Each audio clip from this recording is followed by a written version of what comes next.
Rigged elections. It's a pretty hotly contested issue these days. You're in luck though.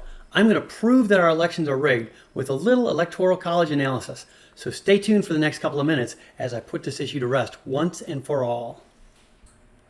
What is this electoral college thing anyway? Think of it as a game of Monopoly, but instead of paper money and properties, we're dealing with 538 electors. Now to win the presidency, a candidate has to get the majority of electors, or at least 270 of these little guys. Easy peasy, right? Well, hold on to your hats because it's about to get wild. 538 electors. So how do we come up with that number? Sounds kind of made up, right? Well, just look at this. Here's where we get it. We start with Congress and the House of Representatives. Now, the House of Representatives has 435 congressmen, and each one gets an elector. So an elector is the same thing as a representative of Congress. Then you have 100 senators, and each one of those gets an elector as well. Now, the senators, there's 2 in each state. So that takes us up to 535. And in Washington, D.C., just to keep it simple, we give them 3 electors. So how are the electors allocated? Well, the U.S. conducts a census once every 10 years where they count all the people. The past census, the total population of the United States was around 330 million. Then the population is divided by 435. That's the number of representatives we have in the House of Representatives.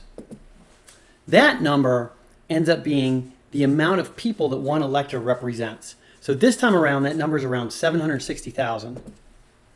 And finally, we divide the state's population by that number, 760,000, do some rounding, and that's how we determine the base number of electors for each state. But then we have to add in the electors for the senators as well. So let's see what happens there. So here's a little chart where we're just looking at 4 states. 2 with large populations, California and Texas, and 2 with smaller populations, North Dakota and Vermont. And let's start with California. We look at the population. There's about 40 million people there. If we divide that by the elector representation, we get 52 base electors. So based on that math, each elector represents about 761,000 people. But now we add in 2 more for the senators. So now each elector really is only representing 732,900. So it comes out to be a ratio of about 1.04. So it's kind of a wash with California. Same thing with Texas. 30 million people gives them 38 electors, add in the 2 senators, and then each elector is representing 730,000 people. But here's where it gets interesting. With North Dakota, they have 780,000 people total. So their base elector is representing the entire population of that state. So now when we add in 2 senators, that means that each elector is only representing 260,000 people. And that's a ratio of 3. What that means is somebody in North Dakota's vote is worth 3 times as much as somebody's in California. Same thing with Vermont. By the time we do the math and add the senator electors in, it gets down to each elector is only representing 214,000 people.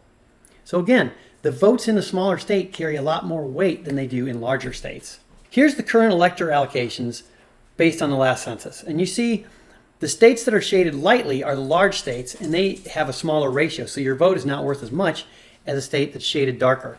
And again, California there is with 54 electors. And then you look at North Dakota, that's got 3 electors, but they're worth a lot more. Idaho's kind of in the middle. West Virginia's in the middle. Vermont is low.